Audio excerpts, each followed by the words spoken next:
TNPL தொடரின் இறுதிப் போட்டியில் கோவை அணியை 6 விக்கெட்டுகள் வித்தியாசத்தில் வீழ்த்தி திண்டுக்கல் அணி முதல் முறையாக சாம்பியன் பட்டத்தை கைப்பற்றியுள்ளது. இந்த போட்டியில் முதல் பேட்டிங் ஆடிய கோவை அணி 20 ஓவர்களில் 7 விக்கெட்டுகள் இழப்பிற்கு 129 ரன்களை சேர்த்தது. இந்த இலக்கை திண்டுக்கல் அணி 18.2 ஓவர்களில் எட்டி அசத்தியது. சிறப்பாக ஆடிய திண்டுக்கல் அணியின் கேப்டன் ரவிச்சந்திரன் அஸ்வின் 46 பந்துகளில் 52 ரன்களை விளாசினார். அதுமட்டுமல்லாமல் பவுலிங்கில் 4 ஓவர்களை வீசி 13 ரன்களை மட்டுமே விட்டு கொடுத்தார். இதன் மூலமாக ஆட்டநாயகன் விருதையும் தட்டிச் சென்றார். அதேபோல் டிஎன்பிஎல் தொடருக்கான நாயகன் விருதை ஷாருக்கான் கைப்பற்றினார். இந்த இறுதிப் போட்டியை காண்பதற்காக இந்திய ஜாம்பவான் ராகுல் டிராவிட் அழைக்கப்பட்டிருந்தார்.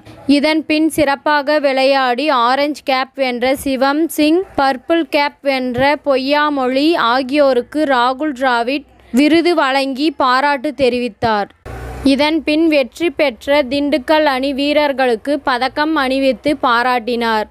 இந்த வெற்றி குறித்து திண்டுக்கல் அணியின் கேப்டன் அஸ்வின் பேசுகையில், இந்த வெற்றி ஒரு வேகத்தில் நடந்த சம்பவமாக பார்க்கிறேன். ஏனென்றால் சேலம் அணியிடம் தோல்வி அடைந்த ஒரே அணி நாங்கள் மட்டும்தான். இந்த சீசனில் தொடக்கம் எதிர்பார்த்தது போல் அமையவில்லை. ஆனால் சரியான நேரத்தில் வெற்றிகளை பெற தொடங்கினோம். இந்த வெற்றியில் சரத்குமாரின் பங்கு மிகவும் அதிகம். மைதானத்தின் எந்த பக்கம் நிற்க வைத்தாலும் பாய்ந்து டாண்டி ரோட்ஸ் போல் ஃபீல்டிங் செய்து கொண்டே இருந்தார். இந்த சீசனில் தொடக்க வீரராக களமிறங்க வேண்டும் என்ற யோசனையுடன் தான் வந்தேன். எங்கள் அணிக்கு தலைமை பயிற்சியாளர் கூட இல்லை. பேட்டிங் பவுலிங் பயிற்சியாளர்கள் இருவருமே எனது நண்பர்கள்தான். நான் தொடக்க வீரராக களமிறங்கி ஆட்டமிழந்த போது என்னை கீழ் வரிசையில் விளையாட வைக்கலாமா என்று ஆலோசனை செய்தோம். ஏனென்றால் பிட்ச் கொஞ்சம் கொஞ்சமாக ஸ்லோவாக மாறிக்கொண்டே போனது. தற்போது கிரிக்கெட்டை ஒரு பக்கம் தள்ளி வைத்துவிடலாம். இந்த சீசனுக்காக தமிழ்நாட்டின் பல்வேறு மாவட்டங்களுக்கும் என்னால் பயணிக்க முடிந்தது. அதேபோல் ஏராளமான வீரர்கள் தங்களின் திறமையை அடுத்த கட்டத்திற்கு நகர்த்தியுள்ளனர். ரஹேஜா பேட்டிங்கில் அசத்தலாக செயல்பட்டார்.